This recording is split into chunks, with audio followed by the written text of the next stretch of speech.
Who's my guest? Patti, would you come on up? Make sure your microphone, oh, you gotta use that part of your microphone. Yeah. Turn it on, make sure you're on. All right, say the alphabet. Hello. Now you gotta do the alphabet. A, B, C, D, E, F, G. I think you're on. Let me adjust the sound just a little bit. I'm gonna bring it up even more. Hello. Because I talk. You a talk lot. very loud. I know I do. And that's my problem. It's wireless 3, okay, we're gonna go all the way up there. And let's go to wireless 5, and we're gonna bring that down. Yeah, okay. Now, say I lay me down to sleep.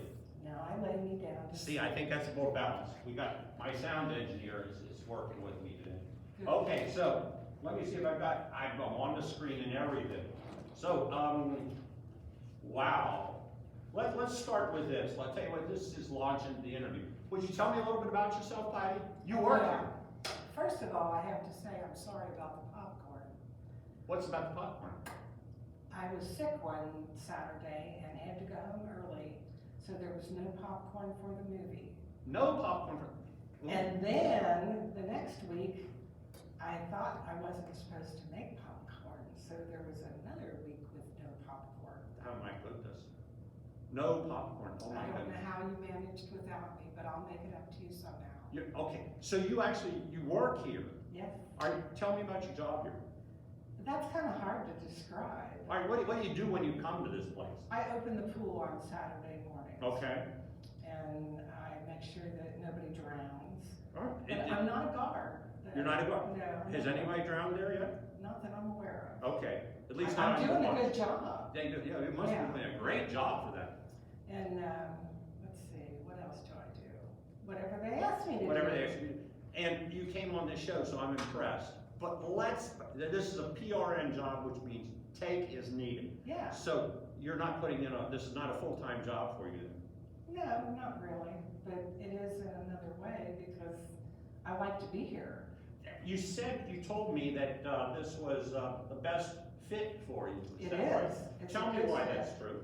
Well, when my husband passed away in 2013, I had nothing to do with all this time that I spent taking care of you. Even though I have 4 dogs and they needed me too. We'll get to the dogs later on. I felt like I needed something else. So I started doing volunteer work, and one of the things took me to the pool. And I love the pool. I could sleep in the pool if you'd let me. Would you drown, wouldn't you? No. Okay. So that's how I ended up with it. And then COVID came along and there was no Saturday mornings at the pool. I was so disappointed. I probably beat Gabe on the head several times and said, why? That must be the reason why he's crazy. Yes. Okay. And he finally said, nobody wants to work it. And I said, well, what about me? And he said, you'd come in here on Saturdays? I said, sure, I'd do it for free. But I take that back now. All right.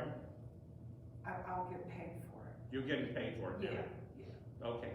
So, but you're not going to get rich here, are you? Oh, never. But that's okay. That's okay with you. All right, we're getting ahead of ourselves. Tell me about your family and your background. Well, I've been raising children for as long as I can remember, but I never had any of my own. I started out with 3 little boys when I was 19. They were 3, 5, and 7. And that was quite a lot for a 19-year-old that never babysat. Indeed, 19 years old and you're in charge of 3 children. Yeah. Did they live with you then? Yes. Oh my Lord, did she? And I worked too. I had a full-time job too. You were working, we'll get back to the family again later, but who did you work for? I worked for Swallow's. Swallow's? And what did you do with Swallow's? Pretty much whatever they needed done. But I worked in the repair department for the electronics.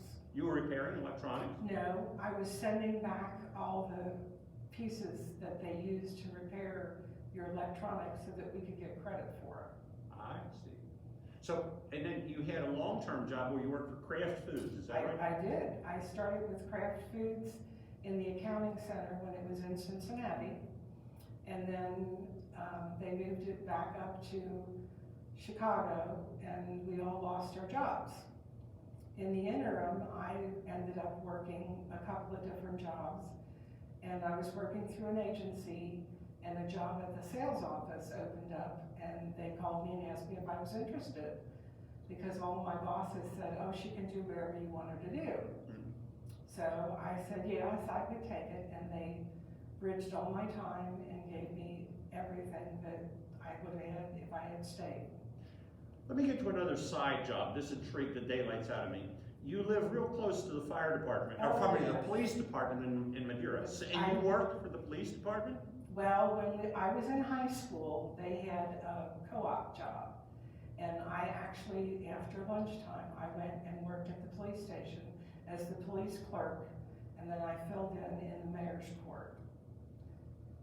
They have this, I'm from Kentucky, we don't have a mayor's court, but they do over in Ohio.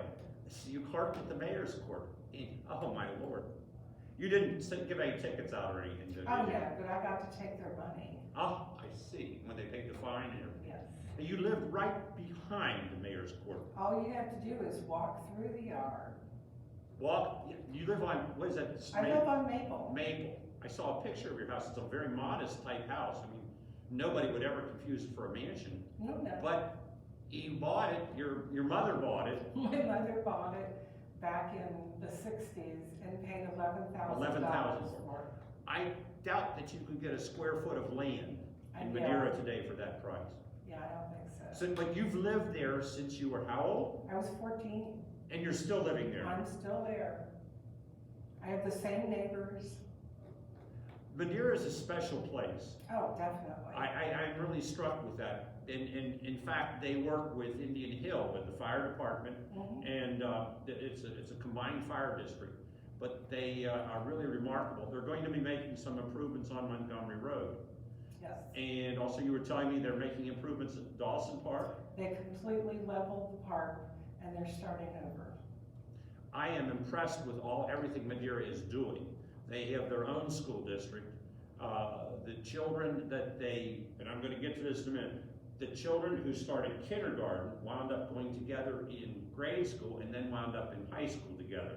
Right. And you have some friends from childhood, is that right? Well, my friends from childhood actually came from Madisonville.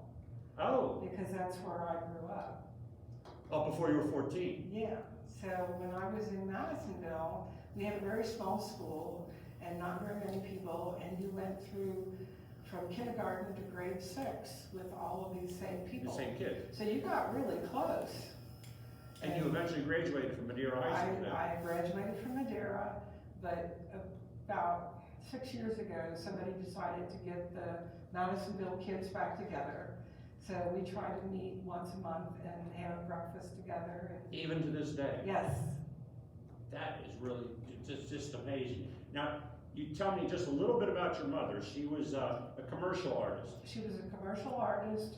She did the covers for Jack and Jill and We Wisdom and Jack and Jill. What was the other one? We Wisdom. We Wisdom. Okay, I'm familiar with Jack and Jill. Go ahead.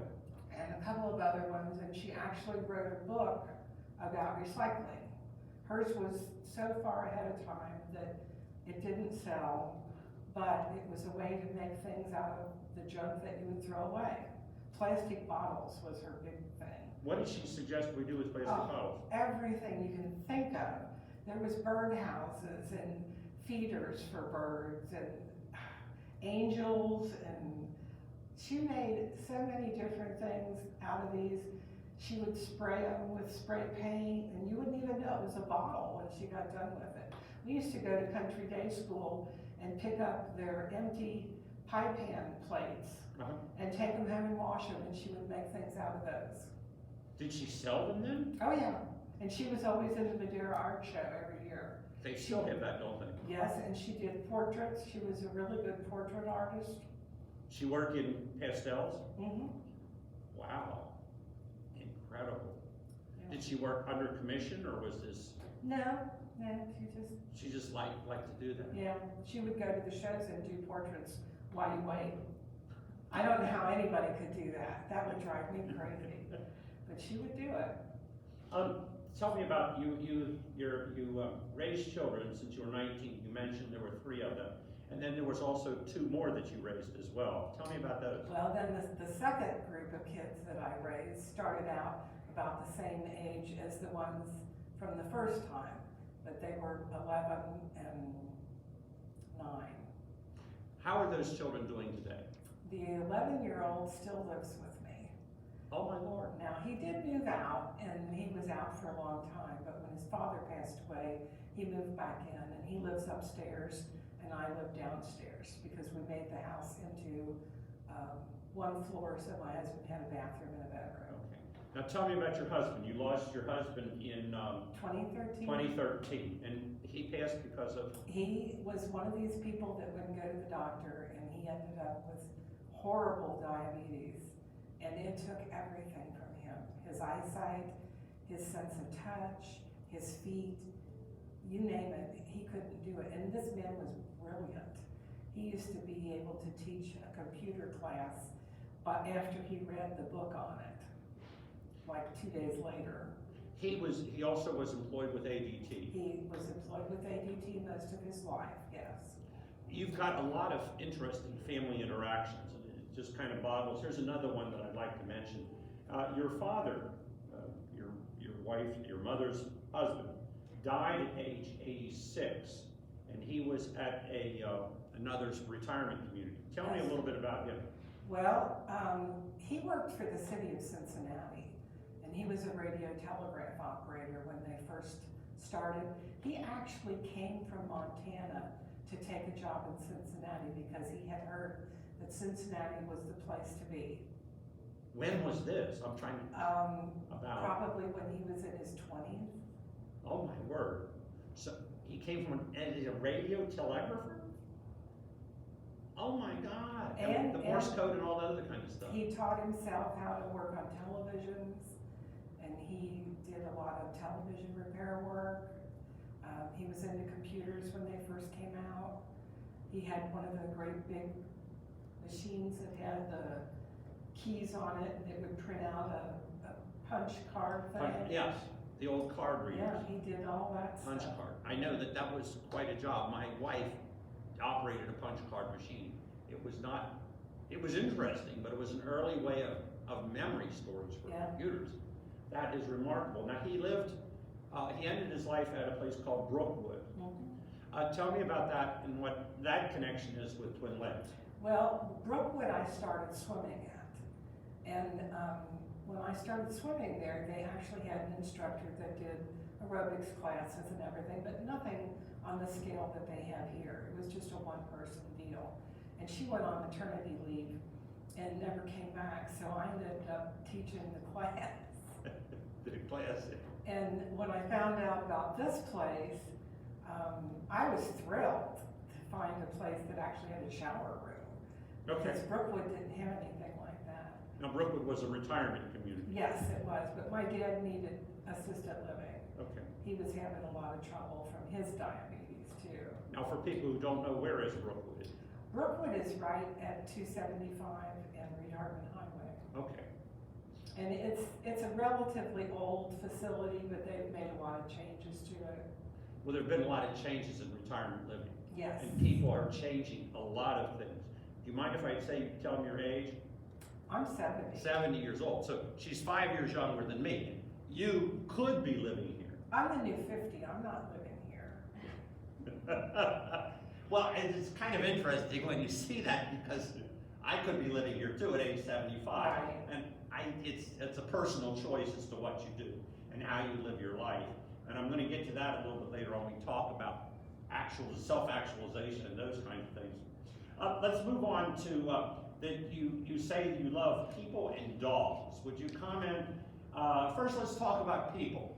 The most interesting story I heard was this man from Cameroon. Would you tell me about it? I was driving down the street one day and it was pouring down rain. And there was this poor man standing under a tree, and he had something in his arms that he was trying to protect from the rain. And I don't know why I did it, I just did it. I stopped my car and I said, "Get in." And he looked at me and he said, "Ma'am, I'm a Christian." And I said, "So am I won't hurt you." I said, "Where do you live?" And he told me that he lived where the police station was in Silverton. And I said, "You don't live there, where do you live?" Because it was still raining. And he finally felt comfortable enough that I took him home. When I took him home, he opened up his package and showed me all these beautiful paintings that he had done. He was from Cameroon, and he had walked from Silverton to the Madeira Library to get materials and was on his way back home. And you've kept up with him over the Oh years? yes, I've kept up with him. He gave me a few cards that he made, and he still walks to the library because he wants his wife to have the car. And a real sweet man, and I met him one day in a grocery store, I think, or somewhere, and he introduced me to his wife and his family. Wonderful man. I want to continue this about you and meeting strangers and this kind of thing. You also met a woman who had a broken down car. Would you tell me that story? I was walking the dogs one day down on Camargo Road, and this poor woman had a car on the side of the road, and she had her flashers on. And I walked over to see what she was doing. Why, I don't know, because I had all these dogs with me, and I don't know what I thought I was going to do. And she said that her car broke down, and I asked her if she had someone coming to help her. And she said everybody was at work. She didn't have any way to get a hold of anybody. And why, I don't know, because I don't carry cash. But for some reason that day, I had some money, and it was really sweet. This other man pulled up behind her and said, "I'll take you to the gas station to get some gas for your car." And she looked at me real funny, and I said, "Yeah, she's got money." And I just handed her this money. I didn't know her from anybody. I didn't know who she was. And I said, "Fill up the gas tank and do whatever you want with the rest of it." So I said, "Before you leave, I want your phone number, and I want to be able to keep in touch with you because I want you to know that you're not alone." I said, "You've got a lot of people in this world that will help you. So let's keep in touch." And I kept in touch with her, and she told me she felt really bad. She called me one night, and she said, "I feel so bad because I gave my son some money to buy his lunch out of that money that you gave me." I want to kind of wrap this up in a little bit, but there was one thing that I saw on your webpage that was really striking. It was a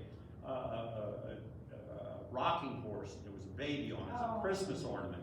And what you write on it is you were saying that it was leftover or abandoned from somewhere. So it said baby's first Christmas. Would you tell me a little bit about that? In Madeira, they have a thing where they'll take your Christmas trees and they'll shred them.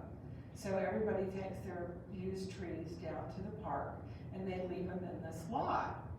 And I was walking the dogs one day and I just happened to look down, and here was this baby's first Christmas ornament laying on the ground. And I thought, oh, somebody's going to be devastated that they absentmindedly got rid of this. So I thought, well, I'll just post it on Facebook and see if anybody notices it, because most of the people in Madeira know me because of my dogs. Okay, we're going to get to the dogs. So somebody found the person that it belonged to, and she contacted me and said thank you. That just is amazing. I mean, here's a keepsake we're talking about, and it was left and accidentally disappeared. I want to get back to, you mentioned this before, you used the word Christian before. So let me put it to you this way. Are you religious? I'm very religious, but I don't attend church. I like to feel like I show people the way God would like us to live. That to me is very striking because it seems to have undergirded a lot of the things that you do in life. Not only by helping total strangers, but also in what you're doing here, because you're making connections with people here. And that strikes me as very important. Let me change subject just a little bit now. We'll talk about dogs. You have 4 of them. And forgive me in the publicity, I did not name them correctly. Would you tell me about some of your dogs? Okay. The first dog that I ended up with, this is a really weird story too. I had a dog named Daisy, and I had her for 15 years, and I had to have her put down. And when I had her put down, I said to my husband, no more dogs. I can't do this again. It's too hard. 26 years later, my husband's sick, and a friend says, I have this dog that nobody wants, and if you don't take her, we're not sure what's going to happen to her. I said, send me a picture and I'll see if I can find somebody that wants a dog. I said, I can't do this again. So she sends me the picture, and in the caption it says Daisy. And I said, you know, that's not funny. That was my dog's name. And she said, that's this dog's name. So you got another Daisy. I got another Daisy. You now live with with 4 dogs. Yes. And your stepson. Would you like to mention anything else about your other 3 dogs? Well, each one of these dogs came from the shelter, the SPCA. I volunteered with them, and I told them I wanted a job where I was working in the office so I wouldn't see the animals. Okay. And I wasn't going to get any more dogs. Well, the biggest one, his name is Hank, and he weighs 120 pounds. 124. And Wow. he was a drop-off puppy. Mm-hmm. Somebody just dropped off a bag of puppies, and he didn't know his mother, and he was bottle fed by the people that worked there. And me, I'm trying to mind my own business and stay away from these animals because I know how I am. And here's this puppy in this crate just crying his head off. And I said, what's the matter with him? And they said, well, all of his puppy litter mates have been adopted and nobody wants him. He had a big scar on his foot. He had a hernia. His mouth didn't close right. And he's just a mess. He's a beautiful dog, but he's got a lot of physical problems. And I said, wait a minute, nobody wants this beautiful animal? Mm-hmm. And they said, no, nobody wants him. And I said, you can't put him in a cage. I said, you take a puppy and put him in a cage and that ruins him for life. So I took him home. And you have He was supposed to be 50 pounds. That's what they told me. 120. Yes. My Lord, you must be busy buying dog food. Oh, yeah. So then the next one was somebody brought in this dog with her mate because the dog had puppies, and the people kept the puppies and got rid of the 2 dogs. Oh. Her mate was a beautiful little brown fluff ball, and she was a mean, crazy dog who's a cross between a corgi and something else, and she's kind of odd looking. She wouldn't let anybody get in the cage with her, and my granddaughter managed to get in the cage with her, and I said, come on, let's take her home. Nobody's gonna want this mean dog. Right. And she bit me, and she bit a lot of other people, but we managed. She You ever lived think under you're the nuts? bed. You Oh, ever I think- know I am. You're nuts. Okay. Yeah, I Well, they say that a sign of maturity is that you can laugh at yourself. Oh, yeah. And you've demonstrated that to me in a number of different ways. Well, now wait a minute, All I right, have go one for it. more dog. Oh, that's right. Okay, let's finish up the dogs. The last one, when I got him, he weighed 2 pounds. He 2. had no hair, he had a broken tail, and a broken nose. And I was working at the desk, I was away from the animals, and something rubbed up against my leg, and I thought it was a bug, and I swatted it, and he went flying across the room. And I looked at this poor thing, and I thought, what's wrong with this dog? They had just amputated his leg. He was less than a year old. He still had his baby teeth. They found him in Mount Airy Forest eating birdseed to stay alive. And I knew nobody's going to want this animal because he was hideous looking. Mm-hmm. So they told me that because he just had surgery, I couldn't adopt him, but they'd let me foster him. I said, I'll do whatever it takes, but I'm taking this dog with me tonight. Okay. So that's how I ended up with him.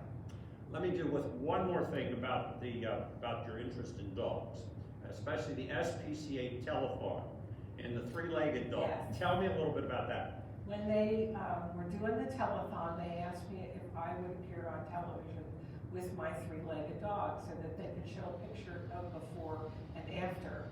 Because if you could see him before and then see him after, you wouldn't think it was the same dog. He now weighs 7 pounds. He's a beautiful jet black, and he is the sweetest, happiest little thing I've ever had. So they wanted him on television to try and raise money Right, for the I can see that. telephone. There's a lot of ads that go on television. Frankly, they get kind of pathetic at times, but I have a great deal of respect for the SPCA. Well, it was really cute because all the neighbors would say, "Hi, Spike, you were on television." You must have a lot of good neighbors over in Maple. Lots of good things. All right, so I want to switch subjects again, and we're going to talk about your travels, okay? I'm going to list the places that you've traveled to, and then we're going to back up and you tell me about any one of them that sounds like it's going to be fun to mention. Well, let me tell you why. All right, go ahead. First of all, at 40 years old, I was going blind.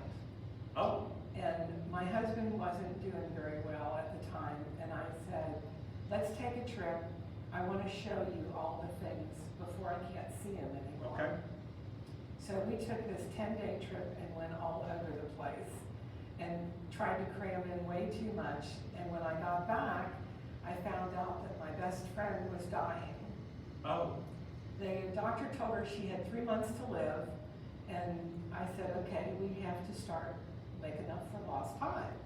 So that's when we started traveling, and we went everywhere. let me just run down the list. Here's some places: Louisiana, South Dakota, Michigan, Georgia, Florida, Alaska.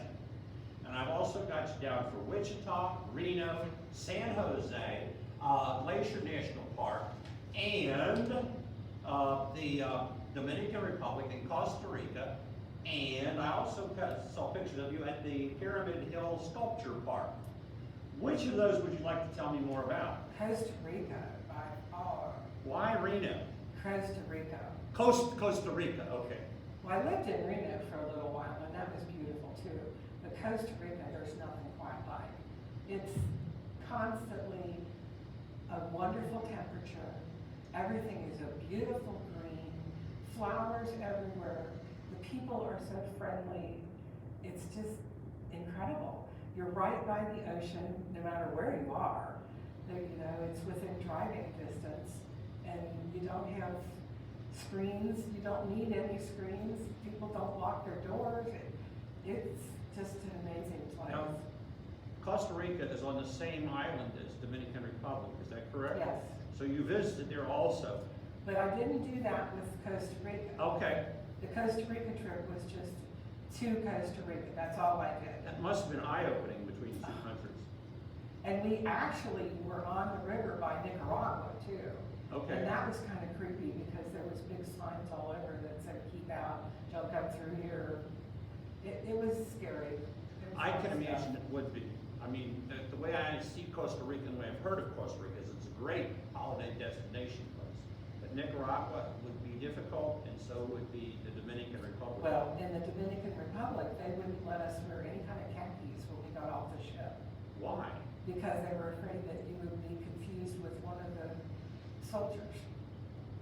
I don't know what to say about the countries like Dominican Republic and Nicaragua, but I can see that there's the reason why we've got a problem with the border, people trying to get out of those countries. Let me move on to another thing, and this I'd like to spend a little more time with. You are a great volunteer, okay? Why do you want to be a volunteer? So it's something about giving back.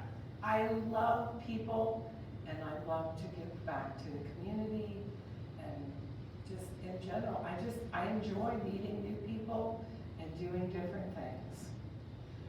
Let me just deal with a big one, and that is the Cincinnati Park Board. Yeah.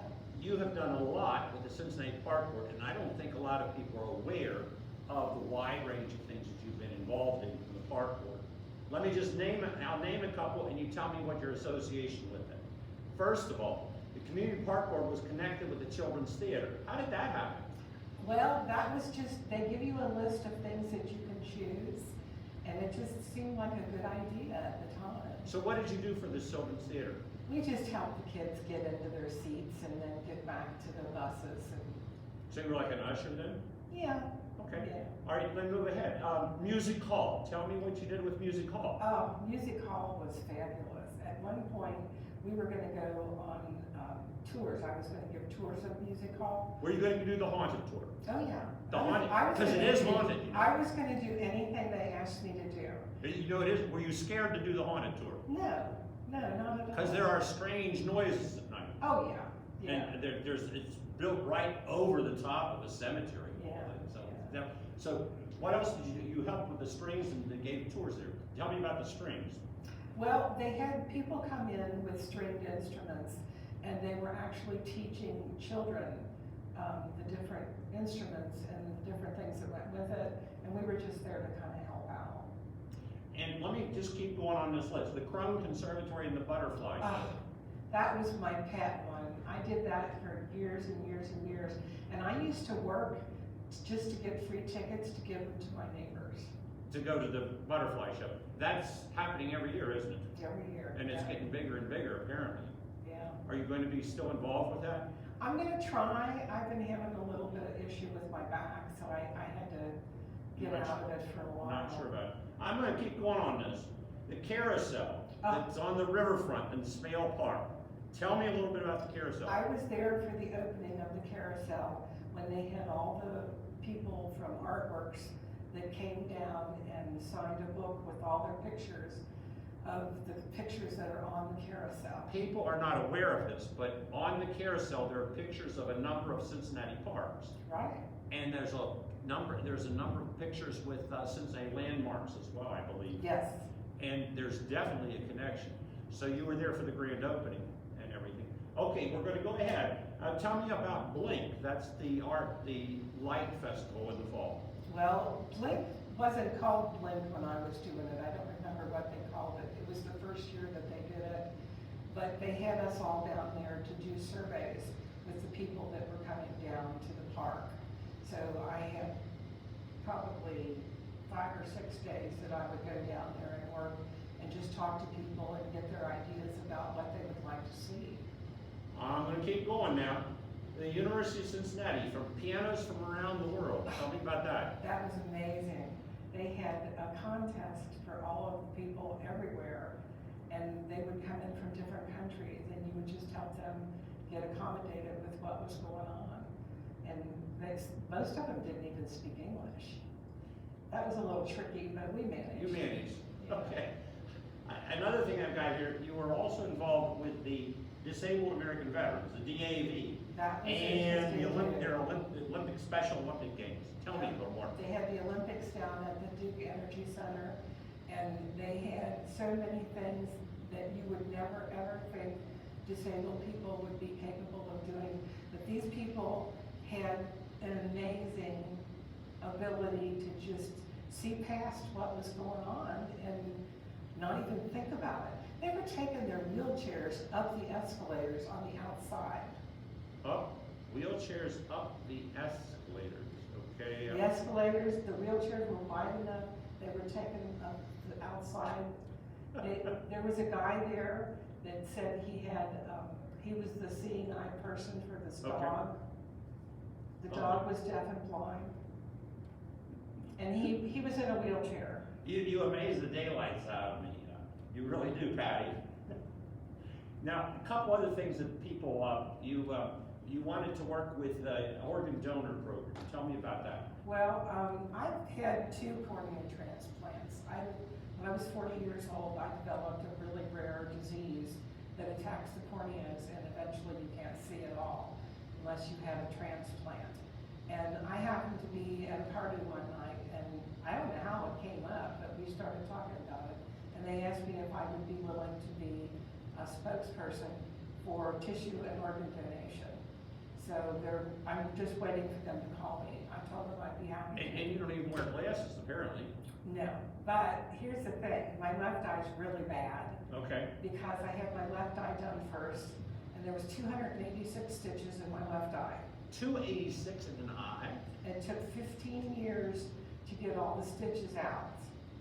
And you would have to go in every couple weeks or so, and they would take out these stitches, and it was really something. But my cornea never flattened out to where I could see correctly. Okay. But I do have enough vision that I can read a pill bottle. but I can't see you at a distance. Then 15 years later, I had the second eye done. The second eye took 2 stitches. 15 years made a big difference. That is funny. That is remarkable, okay? And in 2 days, I could see 20/20. But that is even more amazing, because I gotta wear these stupid things every now and then. Oh, it's pretty good without them. And I want to talk about being a friend of the disabled animals. I don't think I got that quite right. Wasn't exactly me that does that. I have a friend that does that, and I just help her with donations. Okay, and to help raise money. And then also you've been involved in breast cancer support because of your My mother. mother passed away from breast cancer. And one final thing that you mentioned, one other charity, was Sweet Cheeks Diaper Bank. What the heck is that? I never knew it existed until I saw something on television. And then if you think about being a mother with limited resources and having a baby that needs diapers, Yes. you have to have them. You have to. There's no way around it. They also provide the different things for women, young women's needs with pads and different things like that. And they take donations, and they're in Cincinnati, and they're a wonderful group of people that does all this. And they provide people with diapers. We're going to start to sum this up, but I've got some more information that I want to share with people, and I think you'll find it interesting.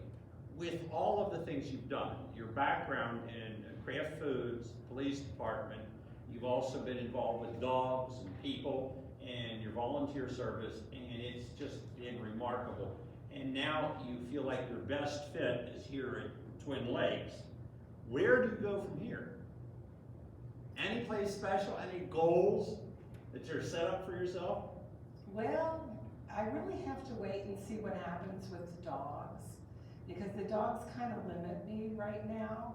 But I was actually listening to the radio this morning, and they were talking about stem cell, Stem cell. and they're looking for stem cell volunteers, and they need people to take the stem cells around the country. And there's lots of different things that people need, and where there's a need, there's me. Why? All right, let's get back to this. Why do you do what you do? You mentioned a Christian attitude. Because I'm doing God's job. Okay. That's the way I look at it. Because there's a lot of people here, I think sometimes they're not sure what they're going to do with their lives. They're not sure where they're going. And apparently that's not an issue for you. I have so many choices, it's hard to decide sometimes. That is just downright remarkable. Let me just talk a little bit about the something called Maslow's hierarchy of needs. And if I can, I'm going to try to put that up on the screen. Give me a moment, and I'll see if I can do exactly that. I'd like to mention that because I think it would be a good way to kind of sum things up and explain where we're going to it. Let's see this. Podium stage right. And there it is. Look at the screen. I can turn around and see it. I think it'll be up there in just a minute. No, not yet. Uh-oh. Just bear with me. Podium stage right. Camera, projector. He's got a whoops. Well, we'll get there. Now you see why the videos have so much They're problem. complicated, right? I really try to get them on Saturdays, but I don't always make it. I think it's coming up here soon. I don't know. Either that or I messed it. There it is. It's on the screen there. You're up. Okay. This is something I studied in college, okay? This is Maslow's hierarchy of needs, and there's Abraham Maslow on the left. I'd like to orient people to this because I think there's some lessons in what you are doing and what people are involved with. At the very bottom, the most basic level of needs, I'm going to orient them first, and I want you to talk about each one. At the bottom, your physiological needs, your basis for life. That's breathing, food, water, sex, sleep, homeostasis, and excretion. Then we move on up. The next level of need, the next thing people know, is safety. That is security of body, of employment, of resources, of morality, of the family, of health, or of safety. It's what Maslow set up. Then A need above that is a need for love and belonging. That is friendship, family, sexual intimacy.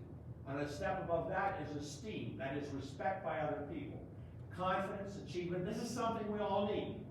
Respect of others and respect by others. And finally, the top of the need is self-actualization. This is a need that everybody has for morality, creativity, spontaneity, problem solving, lack of prejudice, and acceptance of facts. Is there anything like to comment about that?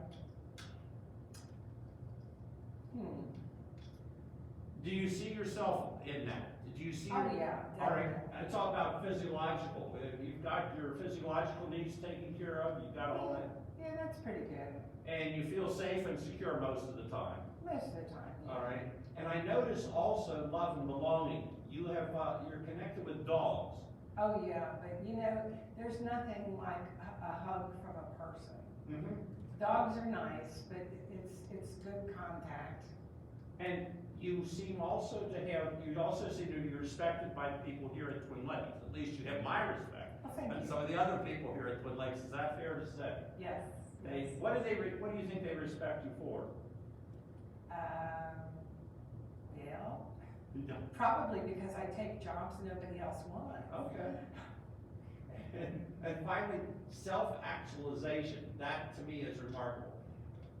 That's something that you're kind of doing your own thing. You've made it in life, and you've made it to all this. Now, this is not absolute, because every now and then you maybe say, gee, I need more food. I'm not getting enough food. Or there might be a situation where you would keep say, a crowbar under your bed. Or there might be a situation where, in love and belonging, where you feel a need to help other people and to be respected. And I have to say, in the area of self-esteem, you've been remarkable for that. Now I'm going to try to switch back and take off that, and I'm going to start to come back to me here and put us up on screen. Just a second, we have to do this. This side and this one. And I think we're going to be up on screen in a minute. I hope. No, get the minute here. See, and he thinks he knows what I he's think I doing. know everything, yeah. And I think we're going to be, now we're coming up on screen again, so I did almost get everything right. I just wanted to get that in here because I don't think enough people appreciate and understand their own needs and what they really need. And I think that's true for people here. And I think that if they can understand those needs, they can meet their needs. And if the staff understands them, they can meet their needs, help them meet their needs. Just one more thing about what self-actualization looks like. Okay, these are self-actualized people. Think about it. They live independently. They have a sense of reality and truth. They are comfortable with the unknown. They have compassion, kindness, and acceptance. They have a good-natured sense of humor. They enjoy meaningful relationships, have a sense of spontaneity. They're creative. They enjoy peak experiences. They focus on things bigger than themselves. They stop to smell the roses. They have a sense of justice. And they have a sense of social feeling. It's concern for the general well-being of other people. Can I tell you, in those, I found that you've achieved a lot of that. You've got a sense of humor, you've got a respect for people, you enjoy going on vacations, you stop and look at things like baby's first Christmas ornament, all of those things. Before I wrap things up, I'd like you to comment on that, or you can tell me anything that I might have missed along the way. You say you've got a lot of stories, and let's see if you can dig up one or two more. Oh my goodness. Do you have time? I've got, well, right now it's 11:45. Let's say we've got another 4 or 5 minutes. Tell me another story or two before I say goodbye to this fine audience. Okay, let me tell you one about my neighbors. All right? Now, these neighbors are just incredible. Here I was, recently divorced, no money, no credit, no nothing, and my neighbors were going to buy me a signed for my phone and gas and electric to be turned on. They were just incredible. They found me a job. It was just like, you don't have to have a family. You can make a family anywhere you go. That seems like it could be true here too as well. Oh, yes. The people here have been so good to me and so kind and thoughtful. I can't begin to tell you what it means to me when somebody leaves the pool and just looks at me and says, thank you for being here. I don't think people appreciate that. I mean, if you could bitch and complain about whether you get service or whether you spend too much money here, or whether it costs too much. But I've seen it happen over and over again. The thank you that we share with each other Oh, they're wonderful to absolutely me. incredible. I also was struck with when you talked about what your neighbors did, how what goes around comes around. And I think that that's important. I think so too. Patty, this is where I have to, because we're going 46 minutes or so, I'd have to ask you, do you have any words of wisdom to anybody that you'd like to impart any more stories before I sign off on this show? Well, the big thing I can say is treat people the way you would like to be treated, and you'll never be mean to anyone. I think that's very, very well taken. I think that's very well taken. Well, listen, Patty, I'm going to sign off with you. Now, first, I want to shake your hand, and I'm really glad you're here. And we did have an audience person out there, so, and I probably had, I'm thinking about 30 or 40 more people. If you see Patty over the next week or year or whatever it is, make sure you say hello and thank her for appearing on the show. I wasn't sure. I didn't know much about her because she's here only occasionally. I just happened to meet her one day when she was in here messing up the camera or something. I don't know what it was. Trying to do the video. Trying to do the videos. Yeah. So please understand, we've all got a lot to learn here at Twin Lakes about how this whole system works and how people interact with each other, but I think we're on the right track. Okay, so there we go to wind it up. In 2 weeks, Craig Margolis is going to be on the show, and then sometime in June you're going to hear about the murals on the Covington Flood one. I think it'll be a lot of fun. But let me see if I can do this right here, and we'll sign ourselves off and say goodbye to everybody. And I have to do this, and goodbye, everybody. And when the program disappears, you'll know we're gone. So thanks very much, everybody. Let's see if I push this button here. I think I can change it. Let's see what happens. No? All right. So let me try this one. Okay, we're still having trouble with signing off here. That tells you, man, I'm just not. There we go, we're gone now. Very much.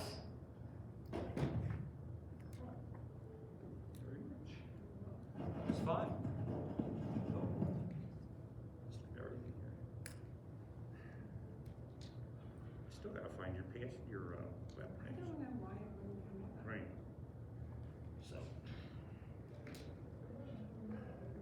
You have to look at the address. I know. I'm going to do that again. I don't understand that. Somewhere I did it. I'll have to go back into history and find it because I found all your likes.